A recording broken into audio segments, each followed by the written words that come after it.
Pardon the interruption, but I'm Pablo Torre, back on PTI again, and so you must have liked what you saw of me last week, Tony. Tony Kornheiser, you hosted last week. You think I would watch this thing when I'm not on it? You think I would watch it when I am on it? You think I would watch it on ESPN2? That's a lot of questions for you. They're all answered in the same way. No, Yeah, I would not. No. I now appreciate that. What I do on my own time is of minimal interest to the guy that I call my grandfather. Thank you. Appreciate it. Yeah, it's because you're my grandson, which we will get to in a second. Welcome to PTI, boys and girls. I've moved from an attic to a basement, but I'm back, baby.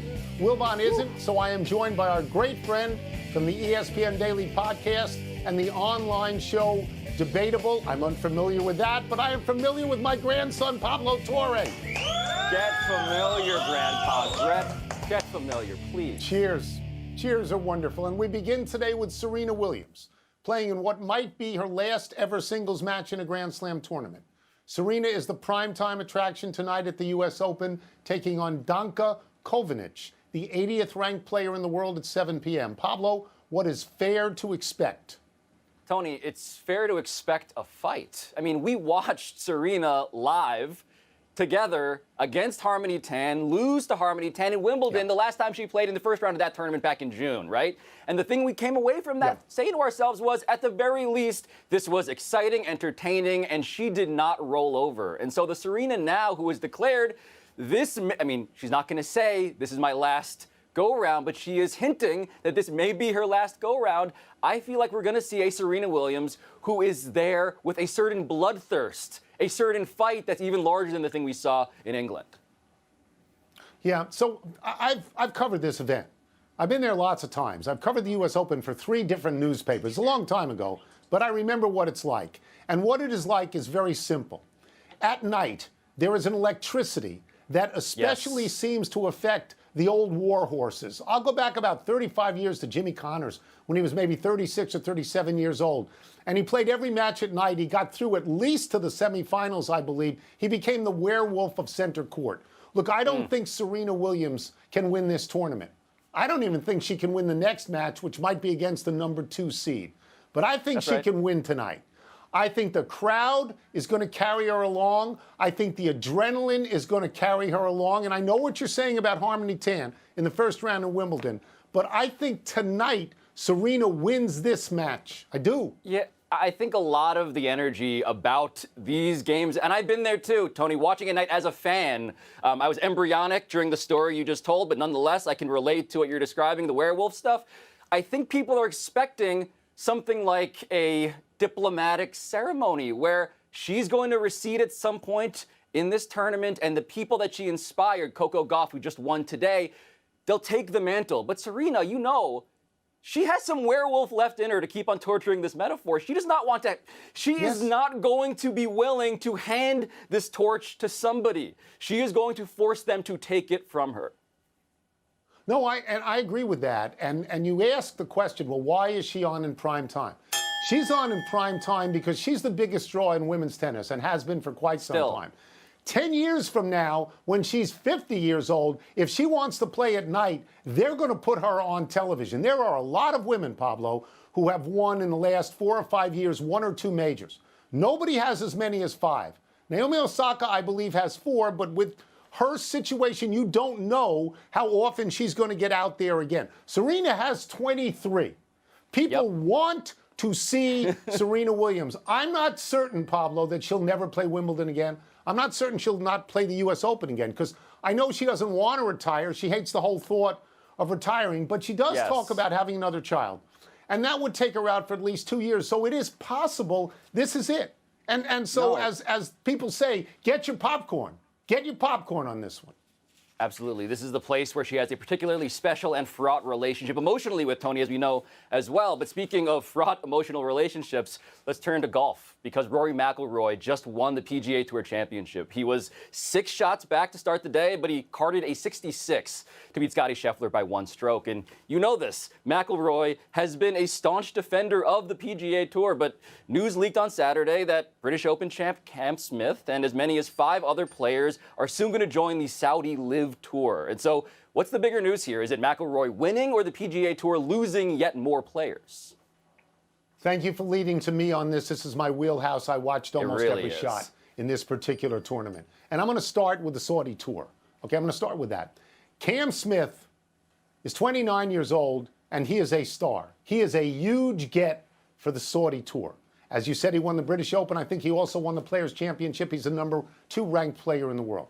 He's a big get. But, and there's always a but, he's not from here. He's Australian. He's not that familiar here yet. I would tell you that if it's true that Harold Varner III is joining the Saudi tour, that's as important as Cam Smith, because Harold Varner III is a black American golfer. There are not many of them. He's the person that the PGA Tour should want to covet and promote and talk about in terms of inclusion. I'm a little bit surprised he's going. All told, though, I don't think this is that big a deal, the constant announcement of players leaving. And I know they have players who've won majors, like Koepka, and DJ's won majors, and Reed has won a major, DeChambeau, Oosthuizen. Yep. But the impact that the Saudi Tour has right now is only when they make these announcements, because nobody sees it. Nobody watches it. Nobody knows where it's being played until and unless they get a television contract, Pablo. They are vapor at the moment. They have no traction yet.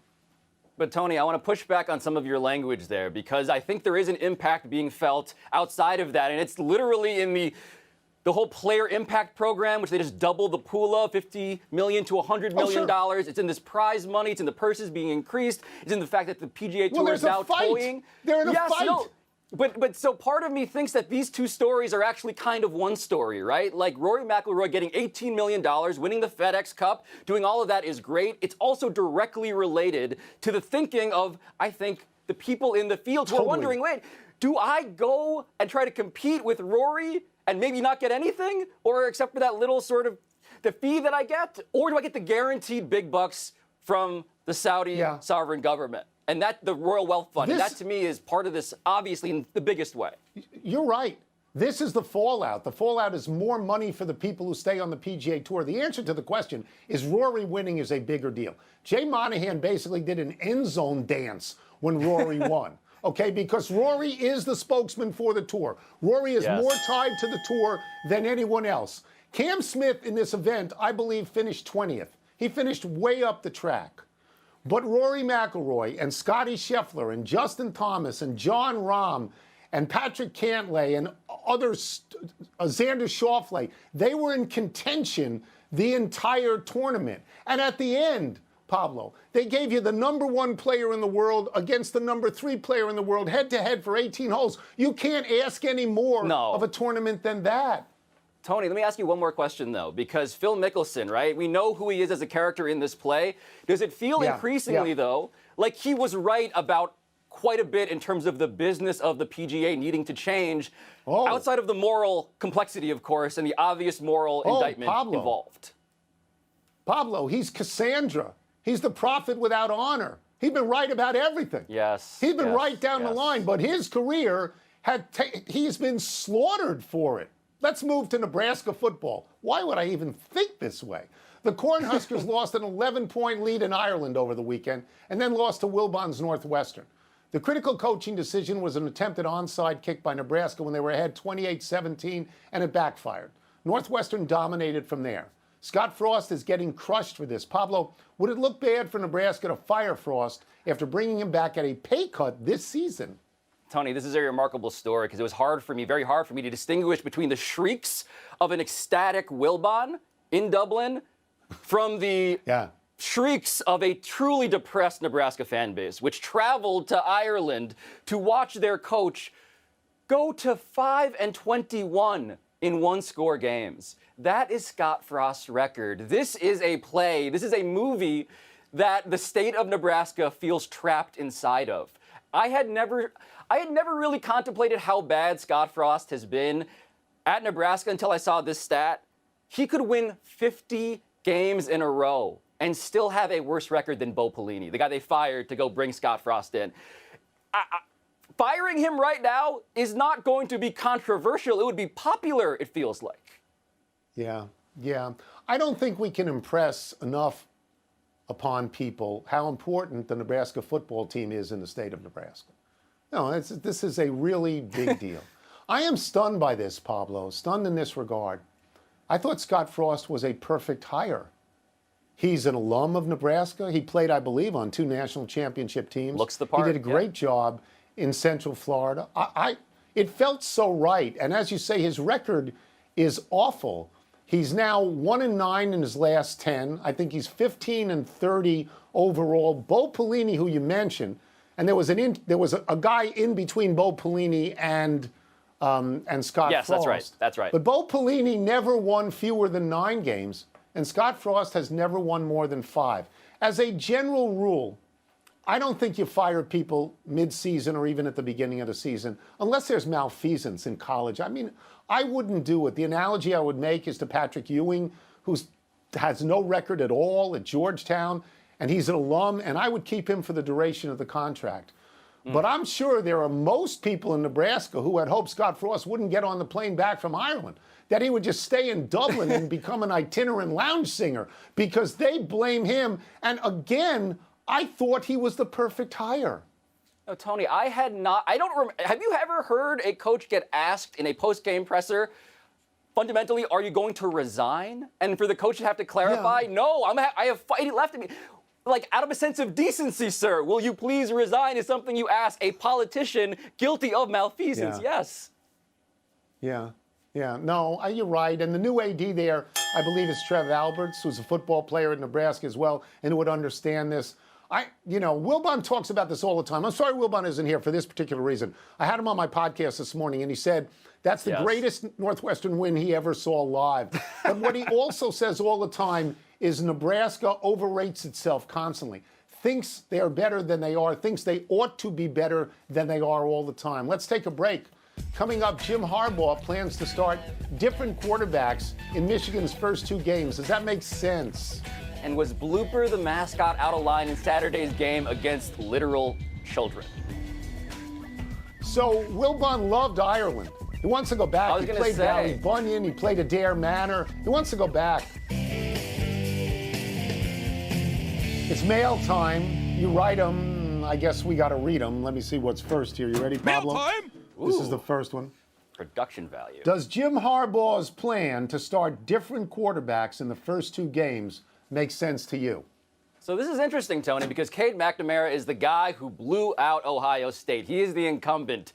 J.J. McCarthy is the new guy, the guy that clearly Jim Harbaugh is very intrigued by. The thing that's baffling to me about this is that they know these 2 quarterbacks so much better than we do, and somehow they're going to evaluate these 2 quarterbacks on the 2 games that we're going to see.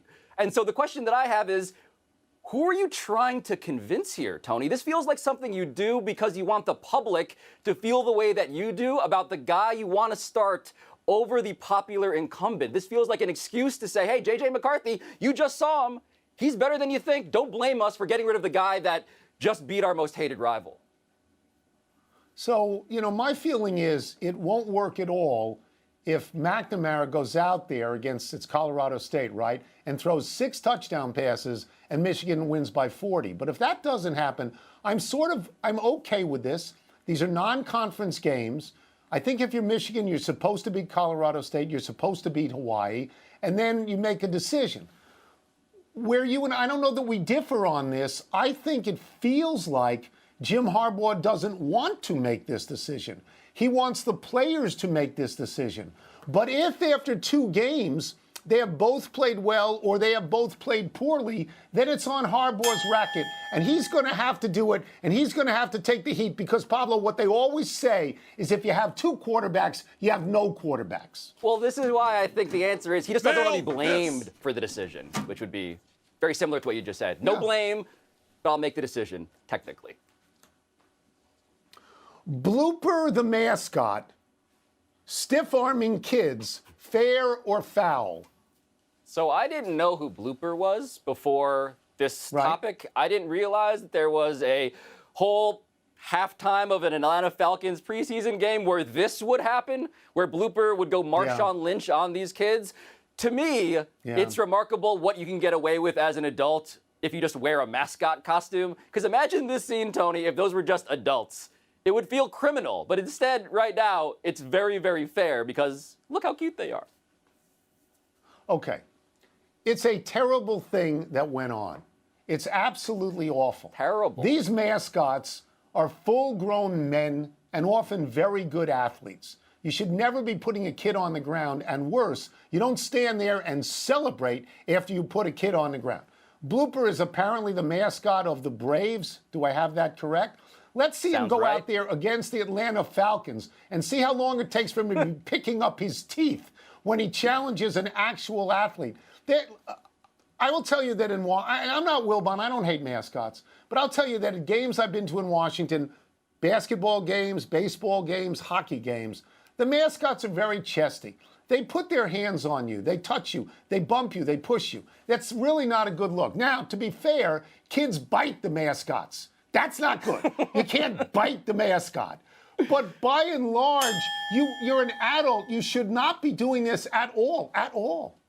Tony, it is shocking to hear you say that because doing this show with you feels like being stiff-armed by an older person wearing a mascot costume. Well, if I put on a mascot costume, I would try to do that. Enough email. Let's take one last break, still to come. How worried should the Astros be about Justin Verlander's injury? And Mitch Trubisky appears to have won the Steelers' quarterback job, so why isn't the team making this official? So Wilbon hates all mascots. I mean, I'm sure Totally unsurprising. If the Bulls had a mascot, he'd like it. But he hates all mascots. He must, and would love to trash that kid. Blooper. Mascots, Is that his name, analytics, Blooper? Young people. Hates analytics. Blooper, yes. Launch angle. What else is there? The internet, right, modernity, computers. Happy time, people. Happy 30th birthday, Noah Syndergaard. After spending his entire career with the Mets, Syndergaard opted for the Angels this year. Didn't work out. He was traded to the Phillies. Syndergaard got roughed up in a start yesterday, giving up 9 hits, 5 earned, and 5 2/3 innings. But prior to that, Syndergaard was 3-0 with Philadelphia, and the team was 4-0 in his starts. Unlike the Angels, the Phillies are very much alive in the wild card race, setting up the tantalizing possibility, Pablo, that Thor could end up pitching in Queens against his former team. And it's worth remembering, Tony, his former team here, a team that had declared a Generation K once before, right? Bill Pulsipher, Paul Wilson, Jason Isringhausen, then going to Syndergaard and Zach Wheeler and DeGrom, and now they have just DeGrom holding on by a thread. I hope Syndergaard doesn't poetically, ruin them and get a new way this time. A not-so-happy anniversary Philly fanatic. Around this day 34 years ago, the late, great Tommy Lasorda did not take kindly to the fanatic parading around with a stuffed, fat likeness of the Dodgers manager. Lasorda first attempted to hijack the fanatic's trademark four-wheeler and then, moving faster than he had in years, chased the mascot down, grabbed the Lasorda dummy. Lasorda ultimately pummeled the fanatic with the dummy and then threw a ball at the fanatic as he drove away. You simply can't go wrong showing clips of the Philly fanatic and Tommy Lasorda. It's gold, Jerry. Tony, as much as Wilbon hates mascots, Tommy Lasorda has picked fights with all 3 mascots in the Hall of Fame. The San Diego Chicken, right?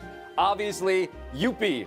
Who can forget the other great clip? Him versus Youppi. And now, of course, the Philly fanatic. Like, that guy, God bless him, he deserves to be immortalized with a mascot made out of that effigy that he beat the Philly fanatic with.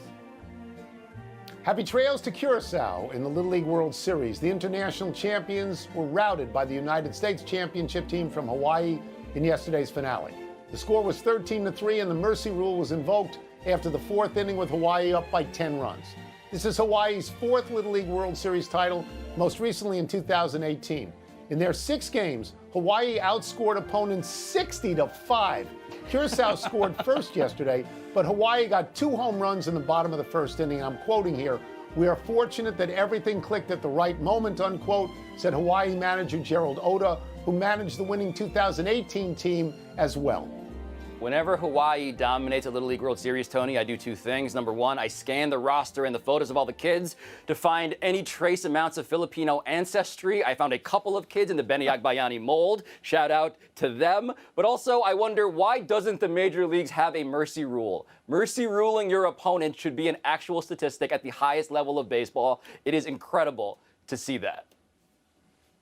One error, by the way, the Bulls do have a mascot, Benny the Bull. I've got to call Wilbon later and find out how he feels about that. Let's go to the big finish. The Bills released rookie punter Matt Ariza on Saturday night. He has been accused of rape. Your thoughts? This came way too late, Tony. The Bills have no high ground. They had cut their punter, Matt Hawk, earlier in the week, last week. Like, they knew what they were doing. Mitch Trubisky, meanwhile, he went 15 of 19 for 160 yards and a touchdown yesterday, but Mike Tomlin will still wait to name his starter. Is that okay by you? This is trending. First you have Harbaugh doing it, now Tomlin doing it. Trubisky has won the job. Pickett looks good. Trubisky has won the job. Shohei Ohtani and Mike Trout both homered as the Angels swept the Blue Jays. Is that significant? It would be if they weren't like 20 games below 500, I believe, but Justin Verlander left yesterday's start in the third inning with a right calf injury. Is that a cause for concern? He's the best pitcher in baseball right now. If it's bad, of course, it's a cause for concern. Last one, your boy Nick Kyrgios plays at the U.S. Open tonight. What do you expect? I expect a lot of yelling in every direction, specifically at his box. Yeah. We're out of time. We'll try and do better the next time. Kate, thank you for this tie. I'm Pablo Torre. Please check out ESPN Daily wherever you get the good podcasts. And now, your Sports Center. You know that we're together all week, kid. I mean, you passed the audition. We're together all week. The figurative and literal basement. That's all I know. This is Sports.